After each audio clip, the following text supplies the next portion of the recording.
Hello and welcome. You're watching News 9. I'm Shweta Kothari. The contours of the new income tax bill are finally out and about. Remember, the bill is set to be presented in the Parliament on Thursday, which is tomorrow on 13th of February, and spans over 622 pages and aims to replace the 6-decade-old Income Tax Act of 1961. The proposed legislation will be called the Income Tax Act of 2025 and is expected to take effect from April of 2026 onward.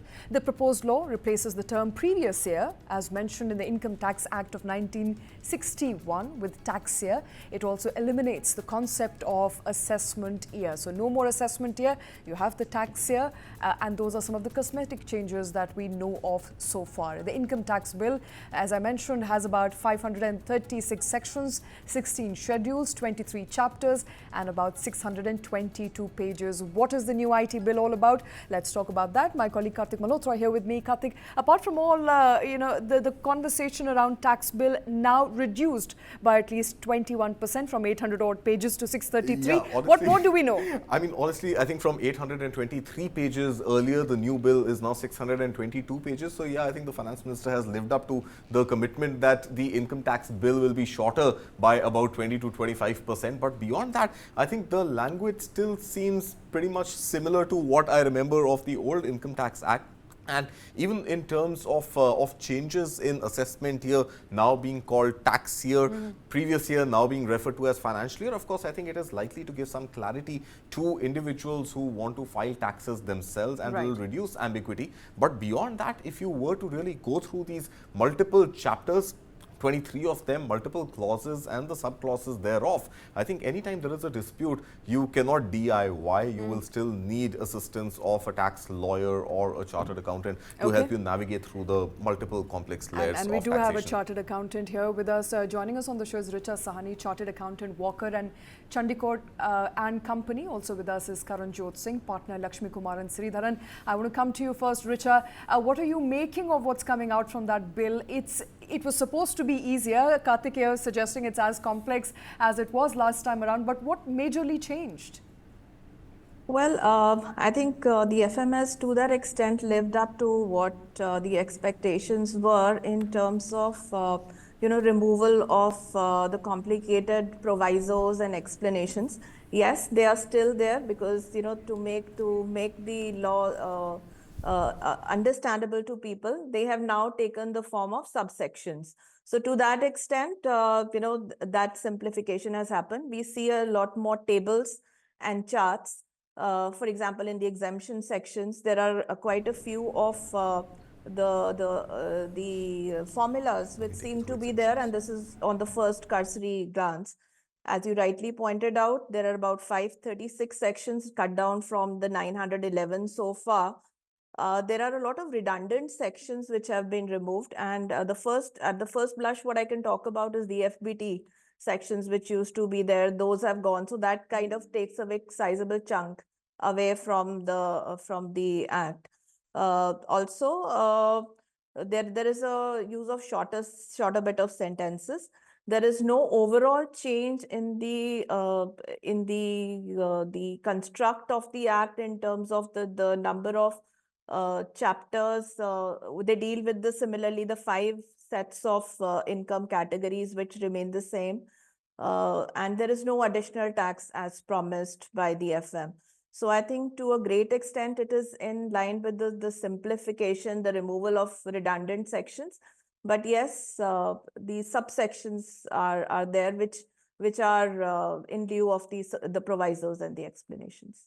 So subsections have been shortened. Some of the redundant sections, we've gotten rid of them. Before I come to Karanjot, let's quickly talk about deductions, because I think that interests all our audience. Absolutely. I think if you look at Chapter 4 of the new income tax bill, which we reiterate will be tabled in Parliament tomorrow, and right now we just have an advanced copy of that, and we expect this to be the real bill which will be presented in Parliament tomorrow. But that disclaimer aside, if you look at Chapter 4 is something that concerns all of us, the middle class, the tax-paying citizens of the country, which is pretty much doing the heavy lifting when it comes to growth and direct tax payments to the government of India. So if you look at the deductions, I find absolutely no changes in the deductions. Maybe Karanjot and Richa can help us understand if there is any change. But if we just look at some of the 13 heads under the deductions So any sum paid by the assessee as tax on employment as per Article 276(2) of the Constitution, the entire amount is considered as deductible from the calculation of the income tax. No change there. Standard deduction, if you're opting for the new tax regime, continues to stay at 75,000 rupees. This was introduced, if I'm not mistaken, in budget last year, not 1st of February this year.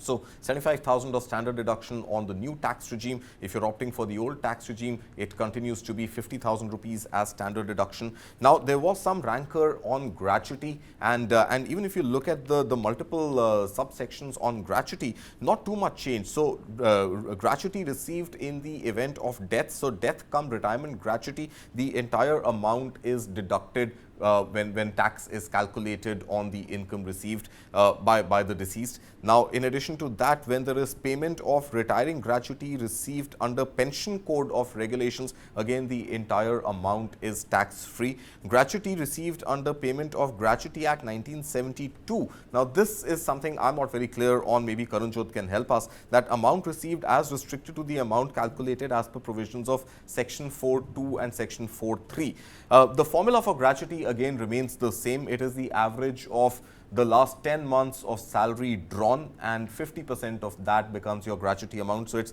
1/2 into last drawn, average of last drawn salary for 10 years into number of years of service. No change there as well, Shweta. And of course, payment received by an employee of the central government or state government for leave encashment, also the entire amount received as leave encashment is also completely exempt from taxable income. And yeah, broadly, I think nothing really changes. Your tax outgo remains the same. And in terms of language clarity, I think the experts can help us understand. But as far as the deductions go, as far as the calculation of the taxable income goes, I think there may be a little more clarity, but there's definitely no change to my understanding. Karanjot, would that be right to suggest that gratuity especially, there's no change there? Gratuity payment under the Act fully deductible on retirement, incapacity or death, and other gratuity deductible up to 75,000 or salary, whichever is less. Any changes that you're looking at there? Yeah, thank you, Shweta, and thank you, Kartik, and good afternoon to all the viewers. I think firstly, I just wanted to say we received this copy of bill recently just from News 9. We've been told that this is there in the public domain and the government is yet to introduce the official copy of the bill. But I think basis the copy that has been shared with us, it does seem that the calculation of the non-taxable gratuity largely remains same as is there in the existing act as well. All right, nothing much changed there as far as gratuity is concerned. But pensions there, Kartik, any changes there in pensions? What does the bill say? No changes in pension as well, Shweta. In fact, I'm just trying to find that particular section on pensions. But from what I remember, payment of retiring gratuity under the pension code, again, the entire amount is tax-free. But pension, to my mind, is taxable, and tax is paid on pension, both state government and central government employees. But I'm unable to sort of, lay my eyes on that particular section in the new tax bill. Richa, pension continues to be a taxable component? From a cursory, the first cursory look, it appears to be the same. As I mentioned, there doesn't seem to be any change in the overall financial outgo for a taxpayer.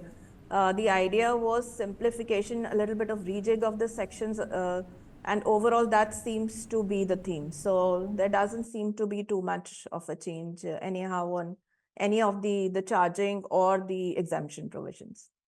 Okay. Karanjot, I want to just quickly draw your attention to something we were talking about a few days back as well on the channel, and this was the entire campaign that the government has tried to build around building trust and transparency in the system and faceless assessments, and really wanting to put that faith in the process of wanting to believe what the taxpayer is saying up front.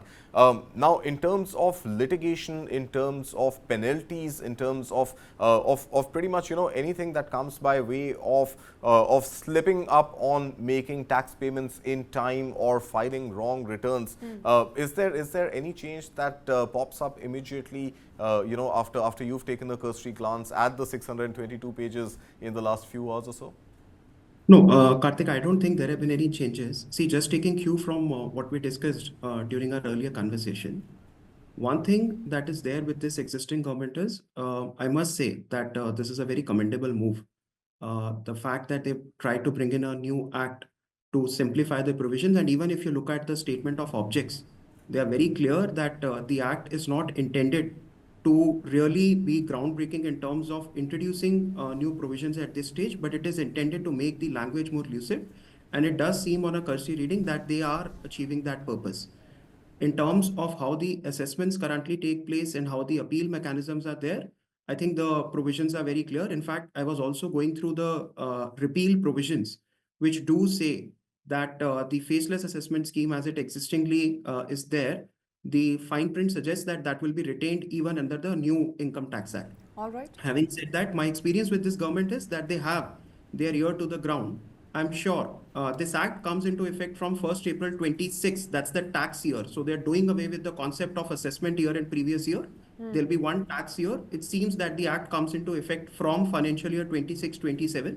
So the industry will have one full year to raise their concerns and expectations with the government. They have their ear to the ground. My experience is they do listen to the industry, and if there are some benefits that the sector is looking at, I'm sure the government will be happy to sort of say how they can accommodate before the act becomes a law. Right. Right. So just one clarity before we move on, Shweta, if you'll permit me. Karanjot, the Act comes into effect from 1st of April 2026. This is something I've read as well.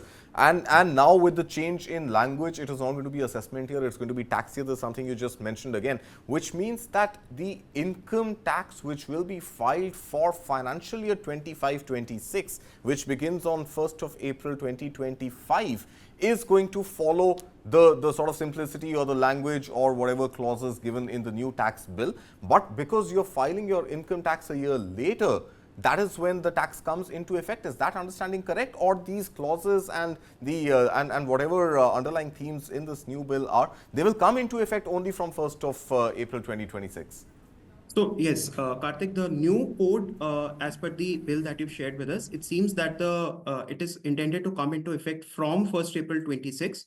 So all the provisions of the new code, they take effect from 1st April 26, meaning thereby that for financial year 25-26, at least the existing Income Tax Act is supposed to govern the charge. In terms of the collection of taxes, maybe the new code will take over. Obviously, we'll have to get into the fine print of the new proposed bill to then understand the nitty-gritty surrounding the collection and recovery and assessments once the income is earned in financial year 25-26, but that seems to be the prima facie idea as of now. Right. So one more line of clarity there, which means, see, assuming that the tax calculation does not change and there is going to be absolutely the same liability that taxpayers have towards Government of India, specifically in cases of litigation or cases of arbitrage which may be on right now and appeals that taxpayers may have made, that means until 1st April or until 31st March 2026, the understanding of and the precedents set under the existing Income Tax Act are going to apply, and there's going to be no referencing to the new income tax bill, and cases that come into litigation potentially after 1st April 2026. That is when, assuming this bill passes through Parliament and the Standing Committee and does become an act, that is when this kicks in. Yes, what you're saying, Kartik, seems to be the broad scheme. Yes. All right. So every litigation and every assessment that comes under question as far as this year is concerned will still be governed by the existing Income Tax Act of 1961. The provisions of the new Income Tax Act will only kick in from April. So it will not be applied retrospectively. April next year, it not will coming be, April. Absolutely. Not be applied retrospectively. It will be applied prospectively from April of 2026 onward. But I think another interesting point that, the bill talks about is a charter for taxpayers, and to what Karanjot pointed out, that this government seems to have its ears to the ground.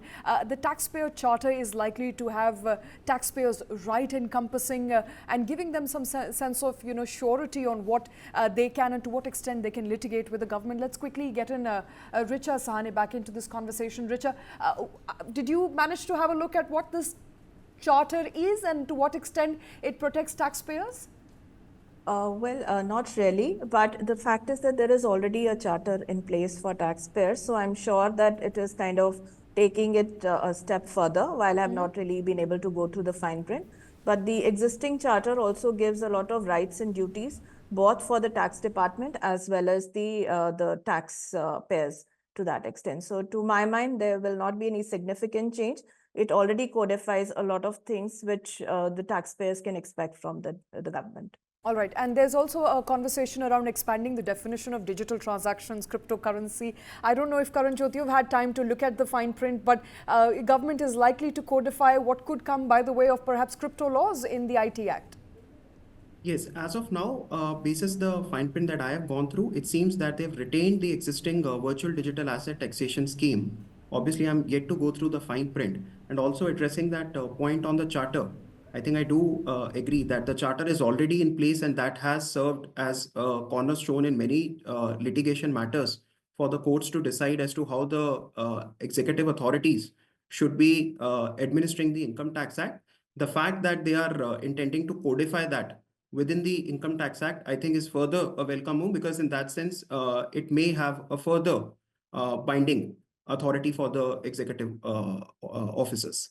Right. But to my understanding on your question, or rather the comment that that virtual digital assets, cryptocurrencies, etc. Yes, I think there is a definition from what the government understands of these virtual digital assets right now. But again, there's no change in the taxation. Obviously, because 1961, I think there was no internet, leave alone virtual assets like cryptocurrencies. But I think what I understand from a cursory reading of the bill again is that as it was announced in, if I'm not mistaken, 2023 budget speech by Finance Minister Nirmala Sridharan, that cryptocurrency gains will be taxed at 30% and losses on account of trading in crypto cannot be offset against the gains, and hence your tax liability will be on the gains and the losses will not offset that liability. So I think that is something which again continues to remain in this Act. Shweta, another interesting table that I came across, and Richa was talking about tables. I think that is one simplification. We have tables, we have enough tables to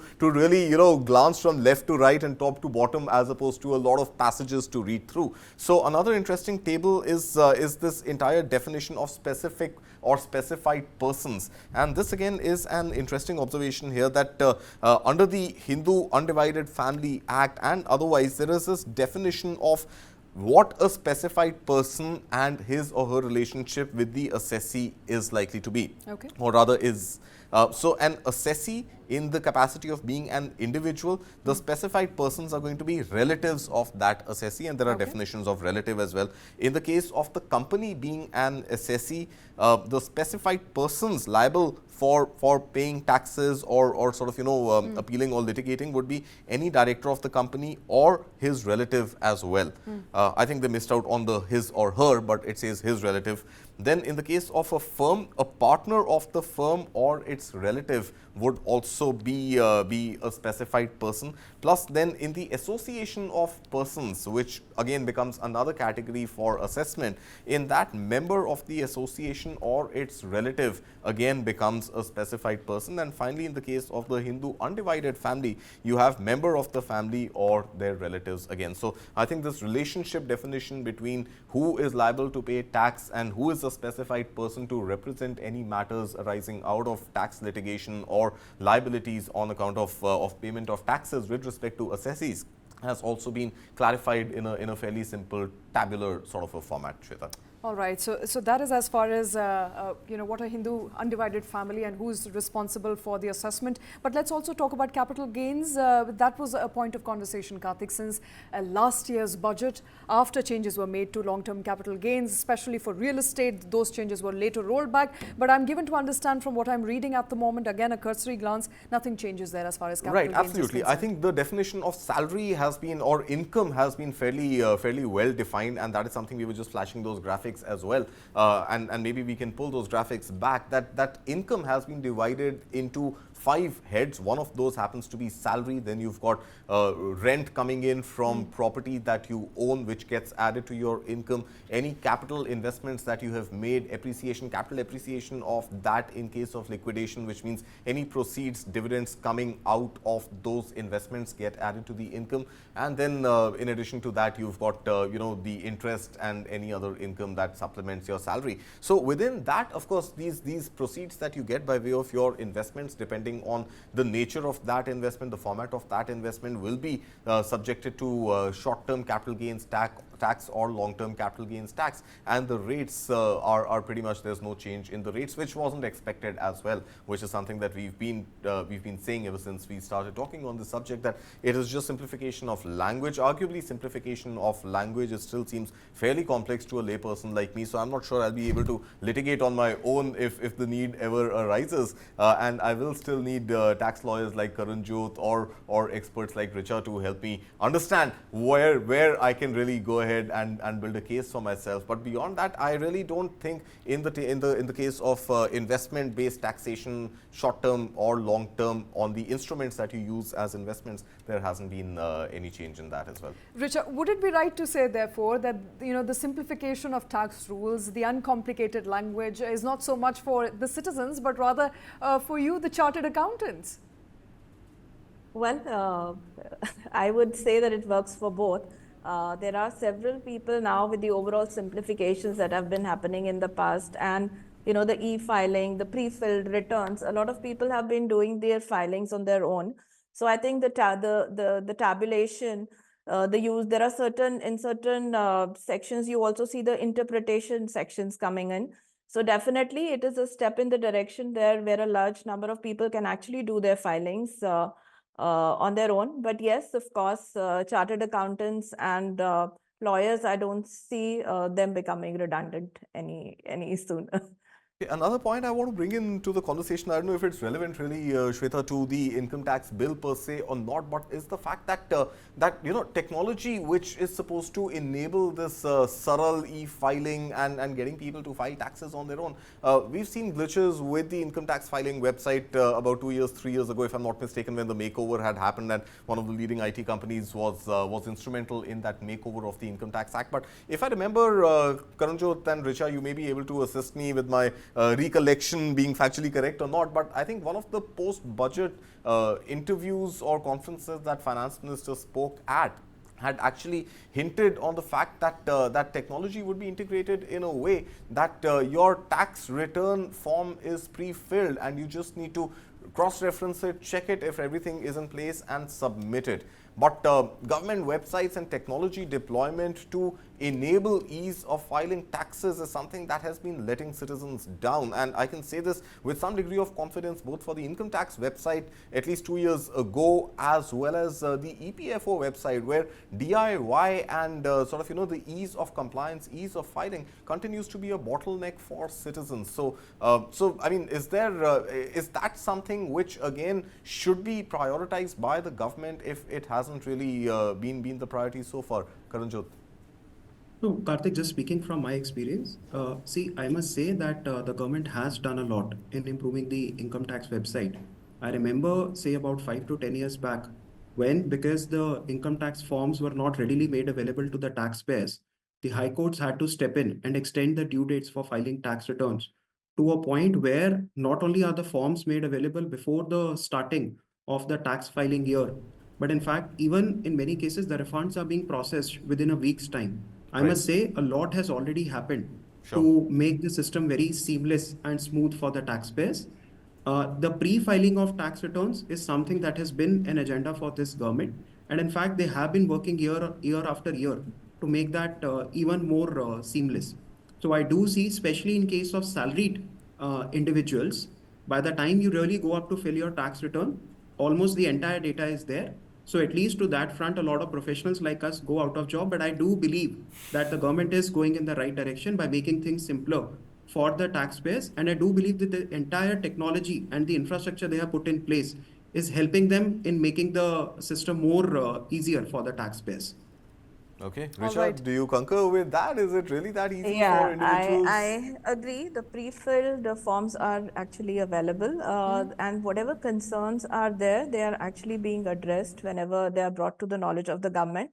And a lot of problems that I feel also happen because the filings happen just around the last date of the return filing. So there is a lot of overload on the system. There are a lot of glitches that happen on account of systems not moving properly that day. So a lot can also happen if there is some bit of staggering from the part of the taxpayers also, so that they do not have those challenges that they face on the last day. But to my mind, all the challenges that are being brought to the notice of the government are being proactively addressed. Okay. Additionally, I think another interesting thing that Kartik bill points to is there's a reference to finance companies and financial units in context of dividends. We are suggesting here that this could have implications on financial institutions. Now, devil lies in the details, and we don't have details just as yet. We'll give our, experts time to go through the fine print, those 633 pages, before we arrive at a final conclusion on what's really changed for taxpayers as well as companies who operate as part of the Income Tax Act of 2025. Remember, the bill will be tabled in the Parliament tomorrow. After it goes through the Parliament and after its passage, it becomes an act and it will be implemented from April of 2026. We're tracking, of course, all those details here on News 9. Richa, Karanjot, thank you very much for taking time out for joining us on this special broadcast. And that's all we have on the show from Kartik and me. Thank you very much for watching.